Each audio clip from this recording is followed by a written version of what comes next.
This week, I am very excited to welcome to the show a wonderful Englishwoman, a psychic medium. She knows astrology. She's an author. Her name is Natalie Miles. So, Natalie is from the UK. She's a very well known psychic, medium, channel, writer, and author. And her best selling book is called You Are Intuitive. Trust Your Truth, Take Back Your Power, which I absolutely love because obviously intuition's huge. She does very popular energy forecasts every month to support thousands of people. So we're going to ask her about that. And she's also all about helping you deepen the connection between yourself and the world around you. So welcome to the show, Natalie. Hi. I'm excited to chat with you. We're excited to chat with you too. So tell me, Natalie, how did you work out that you're a medium, channel, blah, blah, blah, all that? Before we start to talk about this week's full moon and about why we should give it death. Yeah, I grew up, chatted to my spirit guide when I was like 4 or 5. So I had a connection from a really young age. It was only when you're older that you realize that you're intuitive and having a connection to something. I think you just assume that one, everybody can, and two, that it's just a normal way of communicating. So I used to have crazy dreams and know things, and used to be very sensitive, picking up on the world around me. Always had a connection to the moon and a fascination with the moon in the sky. And when I was 16, my mum actually took me to a psychic circle in the UK, and I realized that I could share messages. It was the first time that I ever did like a psychic guided meditation, and realized that I could give messages. So that was my first instance, was when I was 16, which was amazing. And then life had other plans, and I had a 10-year career in film. And then what were you doing in film? I was a producer and a production manager, did a bit of assistant directing. Yeah, but it was the end of that. Ironically, it was the death and ending of that career where I had picked up my psychic work again, developing my gifts. I'd moved to Canada, I'd left the UK, and my boss at the time was like, "You're really not happy. Go and discover what makes you happy." And I was let go from my job. But 3 weeks previously, I'd already started my branding to set up a psychic business on the side. And I was like, well, I couldn't get much of a lot of signs. So I jumped in, and and that was like 9 years ago. Okay, well, amazing. Thank you for that context. Yeah.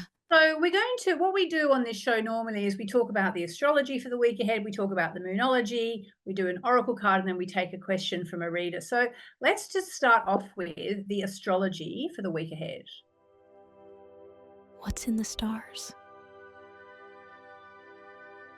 All right, so looking at the astrology for this week, Natalie, there are a couple of things I'd love to ask you about. I know you're quite into astrology, so you probably understand a fair bit about this. We do have the eclipse coming up, but I'm just going to talk about the astrology first. So on the 15th of September, so the day that this podcast comes out, and then on the 16th, so tomorrow, if you're listening on the Sunday, we do have Venus trine Jupiter, then Venus opposite Chiron. So Venus trine Jupiter, very loving. There's love in the air. It's good for family. It's good for friends. It's good for romance. And then the Venus to Chiron, it can be sort of wounding, but can also be healing. So I'm just curious, because you are an intuitive person, if you tap in, do you have any messages for the people who are listening who might be going, oh, okay, Venus and Jupiter sounds good. Venus and Chiron, I hope that goes my way. In an eclipse week, any intuitive messages going through? Yeah, because it is the eclipse. It is about the death and endings and the beginnings of new cycles in relationships. So I think people are going to be challenged to communicate differently, to speak from their heart differently. The September energy has got a lot of connection to amplifying voices and the fire around that. So I think in the personal relationships, it can be a time where you're really having to speak your truth, but also do things differently. I think there is this invitation of, okay, this hasn't worked in the past. in intimate relationships this way. How can I show up differently? How can I love and show and be vulnerable? I think there is going to be a need to be vulnerable around this time. So yeah, it's going to be a really melting pot energy connected to the amplification of love and how you show up for yourself. Yeah, yeah. And I mean, if somebody is being really challenged this week by their relationship, maybe it's they're hurting or they're being hurt or there's some kind of drama going on with a family member. I'm just looking at that Venus Chiron, which can go either way. Any thoughts about self-protection and how to kind of set down boundaries? Because I often find with Chiron, it's really a question of just this is as much as I'm going to put up with. I'm not putting up with anything beyond this. Any feelings about that? Yeah, I think it's a really good idea to write down what your actual boundaries are. Sometimes when you're in the heat of the moment, you can lose scope and protect an idea of where you're at. So at least if you know that if you're going into a big conversation with someone, that you already have a script prepared for how Yeah, far you can go. I love having that, because I think sometimes we then lose our words in the moment, or we then revert back to old ways of communicating versus and bringing up, pieces of the past that might actually not be needed to be brought up. So right. Interesting. having that script can be really helpful. And again, on that protection piece, hey, I love energy clearing. So prep, do the salt bath, do dance, you listen to the loud music, clear your home, clear your space is always a great place to start. Yeah. And it's funny you talk about the writing down as well, because then later in the week on the 18th of September, we've got Mercury opposite Saturn, which can be difficult. It can be negative. It can be people feeling very negative, or rather than thinking very negatively or talking negatively or having upsetting conversations. But one way to transmute that would actually be to do something like be disciplined about writing down whatever it is you need to express. So, yeah, okay, very interesting. So, overall this week, I suppose that the astrology this week is like, as you said, very much a melting pot. It's a very mixed bag and it's going to be up and down. So, okay, I'm going to go with write down anything that you want to achieve, or any conversations you want to have, because I suppose in a way what you're suggesting, Natalie, works because it will help you get clarity on what you want at a time that is actually potentially quite tumultuous as we go into this eclipse. Yeah, eclipse season and equinox. And equinox is such a powerful portal of what is coming up. So you've got these lots of interesting energies to navigate, and how we can stay grounded and have that clarity is going to be a game changer. Yeah, okay. Amazing. Okay, so before we go to the eclipse, I just want to ask you, you said you do these energy reports for the collective every month. Just tell us what they're about.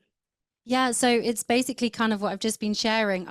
With you asking me what's coming up, I sit within the energies,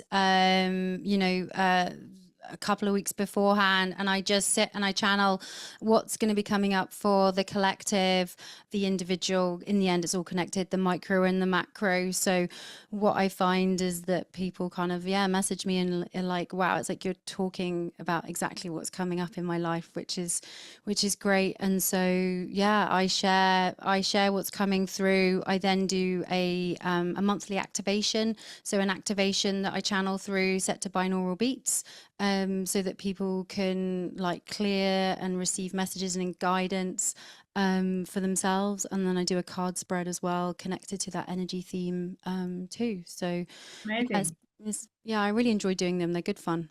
And how much are they based at the base on astrology? Great question. They're not. I literally, a lot of I channel through the year ahead. So I sit down in the December and I basically write January to December, and I tune into the energetics of each month. And then that's based on what I'm experiencing, that I then create the monthly forecast and then the weekly forecast.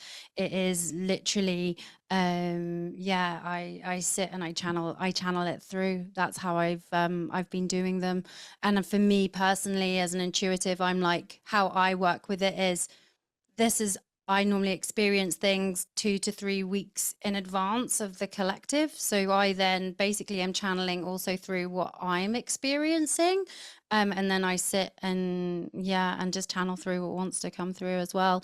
And then I have astrologer friends being like, oh, well, did you know that that's because that's conjunct this or that's trine that? And I'm like, oh, no, I didn't. But that makes complete sense. So yeah, I'm always a big believer that in the end, it all comes from the same source and we're Yeah. just bringing it through in a different way.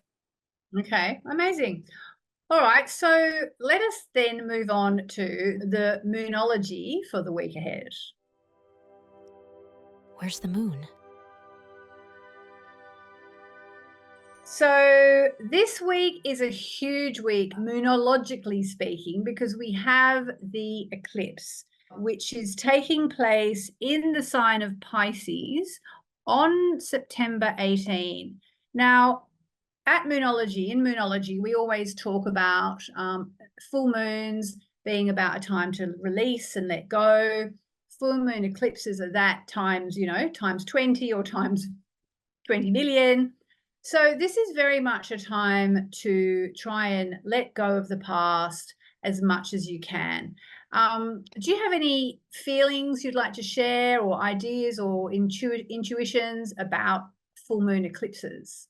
Yeah, the ultimate give it death and beginnings. And I think they are the times of expect the unexpected. They are, the births, the deaths, the marriages, the endings of breakups and relationships.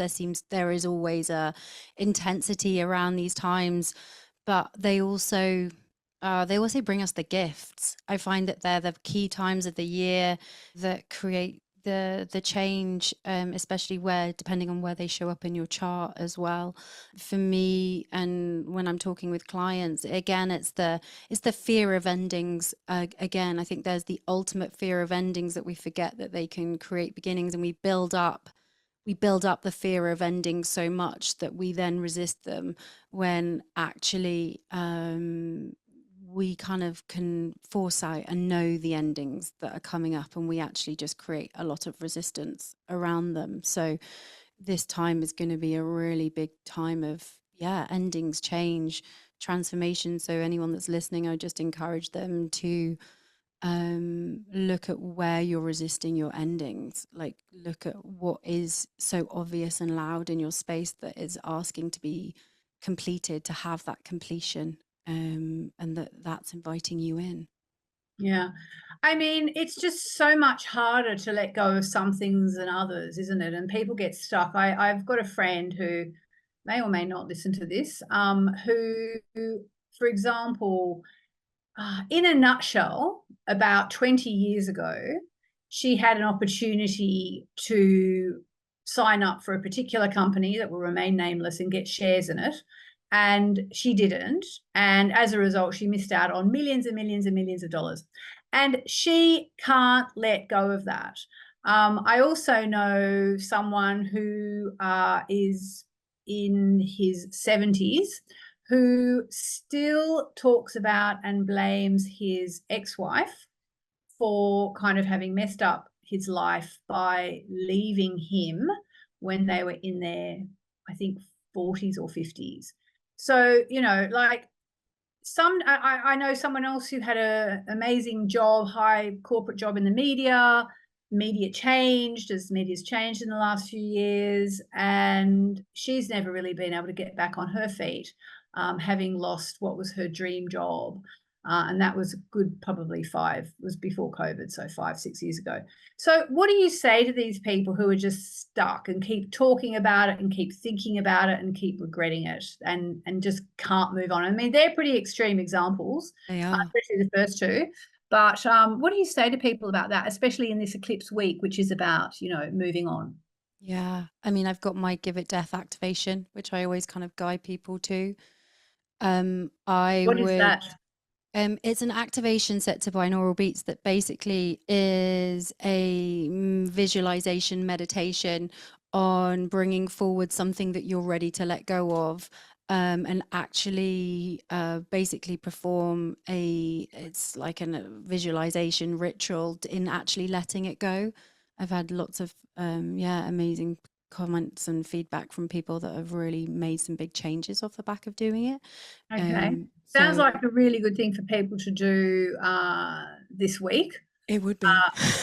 Let's quickly on the spot make up a short link I can give people, and I can connect it up. So I will connect to this for people to download it. It's moonmessages.com/Natalie. Moonmessages.com/Natalie.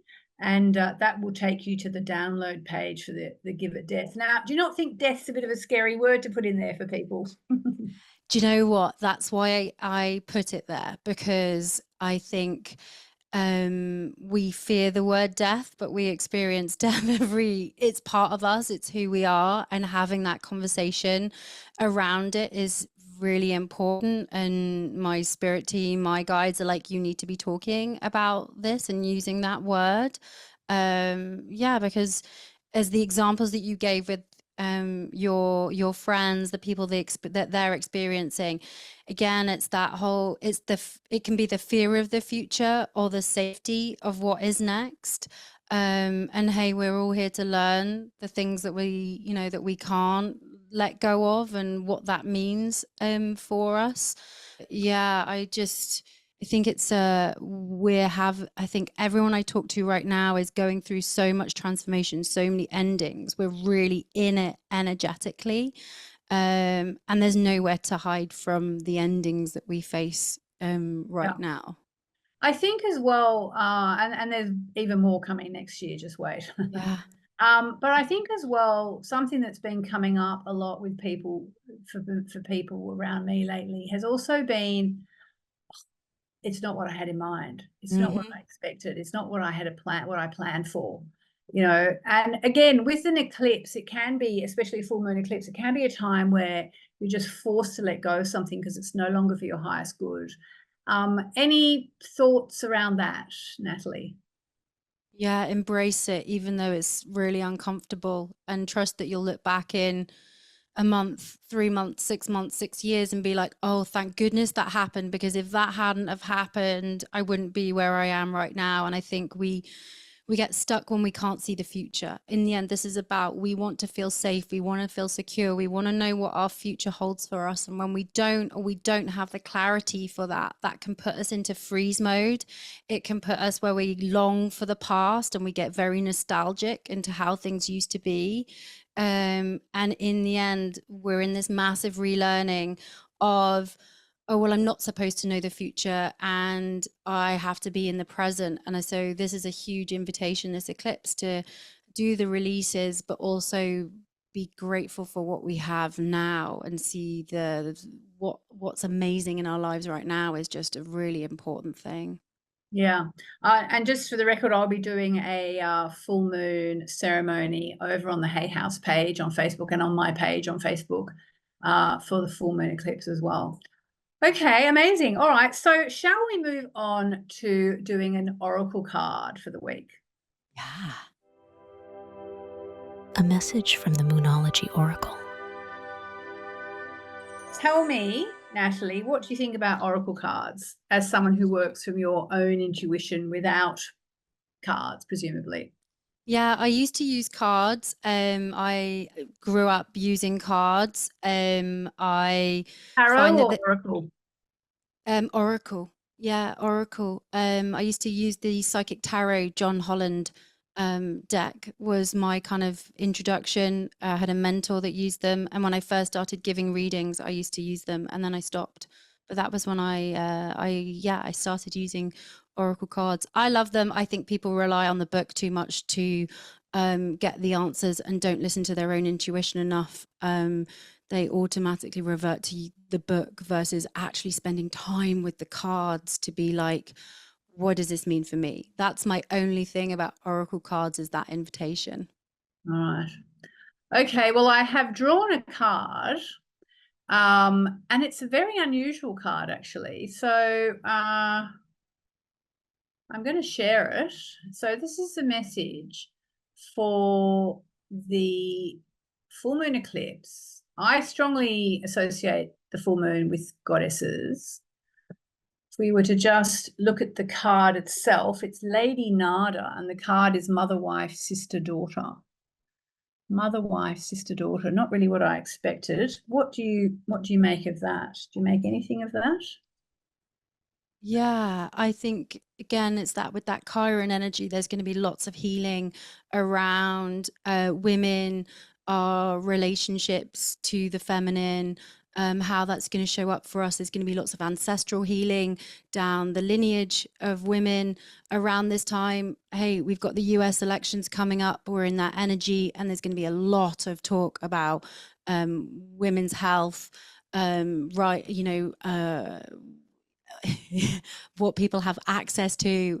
Women are going to be really forefront of everything. This card is interesting for anyone who has any unhealed feelings about a mother, wife, girlfriend, sister, or daughter, about anyone feminine in your life. So it's the perfect time to call on God, Goddess, your angels, guides, to release any toxins or negativity associated with any past or present female relationships.